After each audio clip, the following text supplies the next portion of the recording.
সংবাদ সবাইকে স্বাগত জানাচ্ছি। আমি ফিরোজ তোহা। শুরুতে সংবাদ শিরোনাম জানিয়ে দেব আমাদের হাতে থাকা সর্বশেষ গুরুত্বপূর্ণ আপডেট সংবাদ। দুকুল হারানো নেতাদের কি দলে ফেরাবে বিএনপি, জানাবো বিস্তারিত, সঙ্গেই থাকুন। বর্তমান আওয়ামী লীগ সরকারের অধীনে কোনো নির্বাচনে না যাওয়ার সিদ্ধান্তে অটল রয়েছে বিএনপি। এরই ধারাবাহিকতায় যারা বহিষ্কৃত হয়েছেন তাদের ব্যাপারে এখনো কোনো সুস্পষ্ট বার্তা দেয়নি বিএনপি। তবে দলের হাইকমান্ডের নির্দেশনা কি সে বিষয়ে গুরুত্বপূর্ণ তথ্যমূলক সংবাদ থাকবে। এরপর জানিয়ে দিব ফারাক্কাবাদ বাংলাদেশের অস্তিত্বের জন্য হুমকি, বলছেন বিএনপির মহাসচিব মির্জা ফখরুল ইসলাম আলমগীর। জানিয়ে দিব ঢাকার মতো লক্কর ঝক্কর বাস আর কোথাও নেই, বলছেন আওয়ামী লীগের সাধারণ সম্পাদক এবং সড়ক পরিবহন ও সেতুমন্ত্রী ওবায়দুল কাদের। জানিয়ে দিব ইসরায়েলের গণহত্যা, ফিলিস্তিনি আহতদের চিকিৎসায় আন্তর্জাতিক সংস্থাগুলোর ভূমিকা চান প্রধানমন্ত্রী শেখ হাসিনা।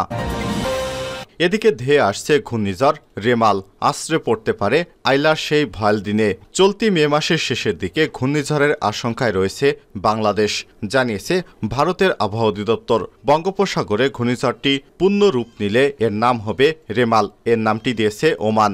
ভারতীয় আবহাওয়া অধিদপ্তরের পূর্বাভাস অনুযায়ী মে মাসে বঙ্গোপসাগরে দুটি নিম্নচাপ সৃষ্টি হতে পারে। 20 মে দক্ষিণ বঙ্গোপসাগরে তৈরি হতে পারে ঘূর্ণিঝড়। এরপর সেটি ক্রমে উত্তর দিকে অগ্রসর হয়ে শক্তি বাড়িয়ে 24 মে ঘূর্ণিঝড়ে পরিণত হয়ে উপকূলে আশ্রে পড়তে পারে। আগামী 25 মে সন্ধ্যার পর এই ঘূর্ণিঝড় পশ্চিমবঙ্গ ও বাংলাদেশের উপকূলে আশ্রে পড়তে পারে বলে জানিয়েছে ভারতের আবহাওয়া অফিস।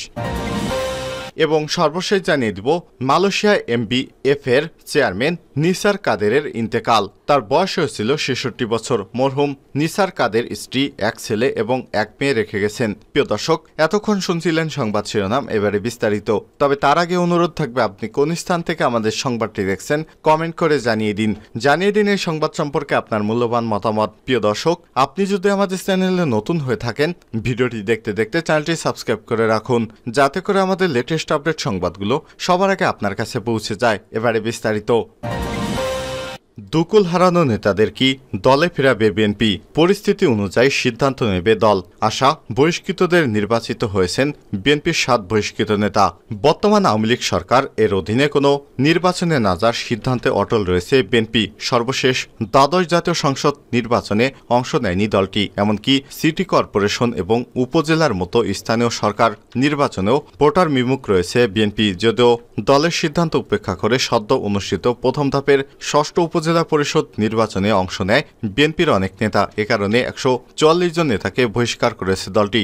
বহিষ্কৃত সব নেতাদের 7 জন নির্বাচনে বিজয় হলে অধিকাংশ দুকুল হারিয়েছেন। এদিকে দল থেকে বহিষ্কৃত হয়েছে অনেকেই। অন্যদিকে জনপ্রতিনিধি হওয়ার স্বপ্নেও বেঁচতে গেছে অনেকের। এ অবস্থায় এসব নেতাদের দীর্ঘ রাজনৈতিক ক্যারিয়ার এখন প্রশ্নবিদ্ধ। তবে দলের কেউ কেউ এসব নেতাকে আজীবনের জন্য বহিষ্কারের কথা বললেও ফের দলে ফেরানোর প্রত্যাশা করছে বহিষ্কৃতরা।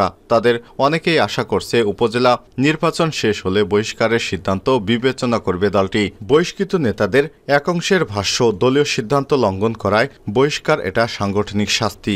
দল নেতাকর্মীদের প্রতি কখনোই অমানবিক হতে পারে না। আশা করছি পরিস্থিতি অনুযায়ী দল বিবেচনা করবে। তবে বিএনপি শীর্ষ নেতারা বলছেন, যারা দলের কথা শোনেনি তারা স্বাভাবিকভাবেই দল থেকে বহিষ্কার হওয়ার পর তারা দলে ফেরার যোগ্যতা রাখে না। তাদের এই মুহূর্তে দলের ফেরানোর কোনো চিন্তা ভাবনা নেই তাদের। সূত্র মতে দ্বাদশ জাতীয় সংসদ নির্বাচন বর্জনের পর একই কমিশনের অধীনে স্থানীয় সরকার নির্বাচনে অংশ নিলে প্রশ্নবিদ্ধ হবে বিএনপির নৈতিকতা।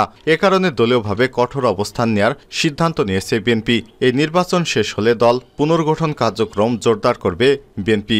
দল পুনর্গঠন শেষে আন্দোলন জোরদার করা হবে। এখন বহিষ্কৃতদের বিষয় বিবেচনা করা হবে তখন।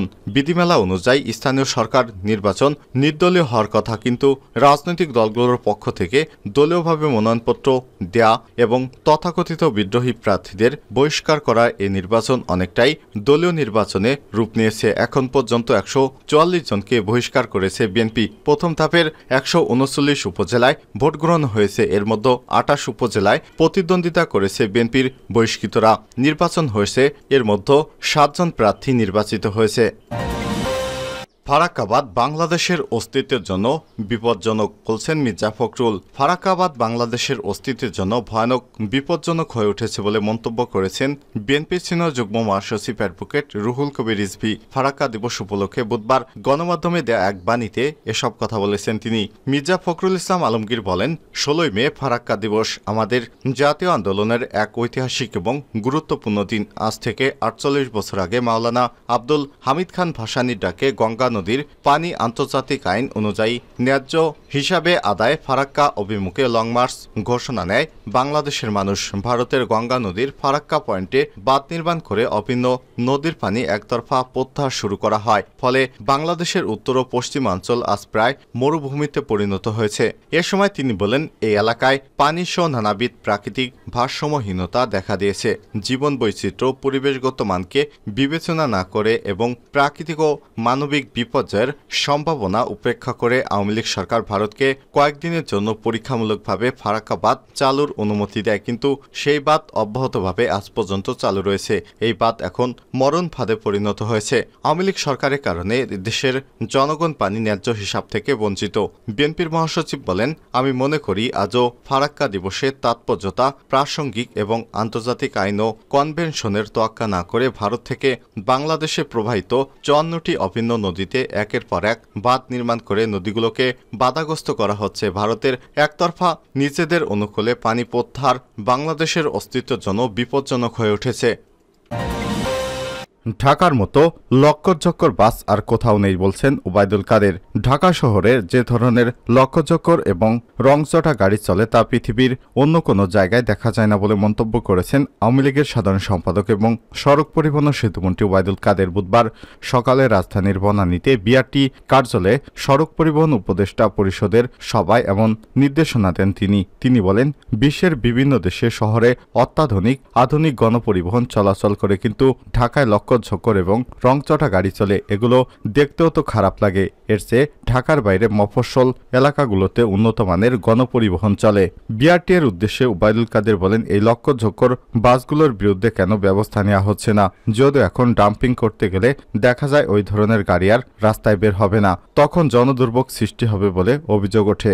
সড়কে শৃঙ্খলা আনতে বিআরটির অনেক কর্মসূচি এবং আইন করে, কিন্তু রেজাল্ট কি? সড়কের দুর্ঘটনা এবং যানজট তো কমছে না।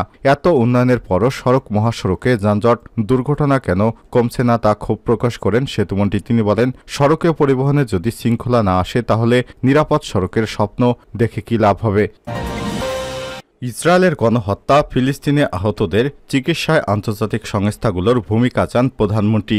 ইসরায়েলি হামলায় আহত ফিলিস্তিনিদের স্বাস্থ্যসেবা নিশ্চিতে জাতিসংঘের অনন্য আন্তর্জাতিক সংস্থাগুলোর কার্যকর ভূমিকা দেখতে চেয়েছেন প্রধানমন্ত্রী শেখ হাসিনা। বুধবার রাজধানী হোটেল ইন্টারকন্টিনেন্টালে আইসিপিডিতে ৩০ জনসংখ্যাগত বৈশিষ্ট্য এবং টেকসই উন্নয়ন বিষয়ক বৈশ্বিক সংলাপে প্রধানমন্ত্রী আশা প্রকাশ করেন। প্রধানমন্ত্রী বলেন, সংঘাত রাজনৈতিক কারণে উপদ্রব এবং বাস্তুচ্যুত জনগোষ্ঠীর দিকে মনোযোগ দেওয়া অত্যন্ত জরুরি বলে আমি মনে করি। এ প্রসঙ্গে উল্লেখ করে বলতে চাই, বাংলাদেশে আশ্রয় নেওয়া মিয়ানমার থেকে জোরপূর্বক উচ্ছেদকৃত রোহিঙ্গা জনগোষ্ঠী এবং ইসরায়েলের গণহত্যা ও আগ্রাসনের ফলে নিপীড়িত ফিলিস্তিনি জনগণের কথা বিপুল সংখ্যক নারী ও শিশু ফিলিস্তিনে আজ প্রয়োজনীয় চিকিৎসা এবং স্বাস্থ্যসেবা থেকে বঞ্চিত হচ্ছে। প্রতিনিয়ত জীবন মৃত্যুর সঙ্গে তারা লড়াই করছে। আমি আশা করছি জাতিসংঘ সহ অন্যান্য আন্তর্জাতিক সংস্থা সেখানে সবার জন্য, বিশেষ করে নারী ও শিশুদের জন্য প্রয়োজনীয় স্বাস্থ্যসেবা নিশ্চিত করতে আরও কার্যকর ভূমিকা পালন করবে।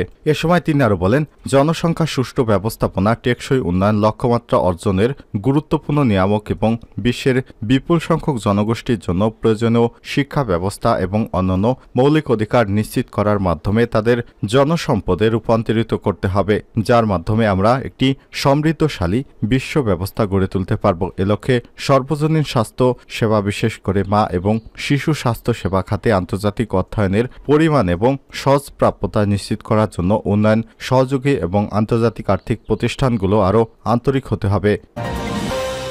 ধেয়ে আসছে ঘূর্ণিঝড় রেমাল, আশ্রয় পড়তে পারে আইলার সেই ভয়াল দিনে। চলতি মে মাসের শেষের দিকে ঘূর্ণিঝড়ের আশঙ্কা রয়েছে বলে জানিয়েছে ভারতের আবহাওয়া অধিদপ্তর। বঙ্গোপসাগরে ঘূর্ণিঝড়টি পূর্ণরূপ নিলে এর নাম হবে রেমাল। এই শব্দটি দিয়েছে ওমান। ভারতীয় আবহাওয়া অধিদপ্তর পূর্বাভাস অনুযায়ী মে মাসের বঙ্গোপসাগরে দুটি নিম্নচাপ সৃষ্টি হতে পারে।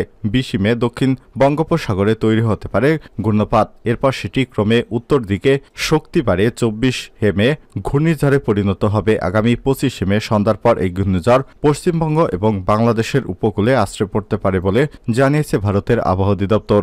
এক রিপোর্টের পূর্বাভাসে বলা হয়েছে, হিন্দুস্তান টাইমস জানিয়েছে আগামী 20 মে এই থেকে সম্ভাব্য ঘূর্ণিঝড় গতিপথ স্পষ্ট হতে পারে। তবে কোথায় কত গতিতে এই ঘূর্ণিঝড় আঘাত হানতে পারে তা এখনও বলা যাচ্ছে না। অনুমান করা হচ্ছে পশ্চিমবঙ্গ বা বাংলাদেশের মধ্য কোথাও একটি আশ্রয় পড়তে পারে। প্রতিবেদনে আরও বলা হয়েছে, এই ঘূর্ণিঝড়ের জেরে 24 মে রাত থেকে বৃষ্টি হতে পারে। উপকূল এলাকায় বৃষ্টি হতে পারে 26 মে পর্যন্ত। প্রসঙ্গত 2009 সালের 25 মে সুন্দরবনে আঘাত এনেছিল ঘূর্ণিঝড় আইলা। সেই ভয়াবহ ঘূর্ণিঝড়ের 15তম বর্ষের সন্ধ্যাতেই ঘূর্ণিঝড় রেমাল আশ্রয় পড়তে পারে আশঙ্কা করা হচ্ছে।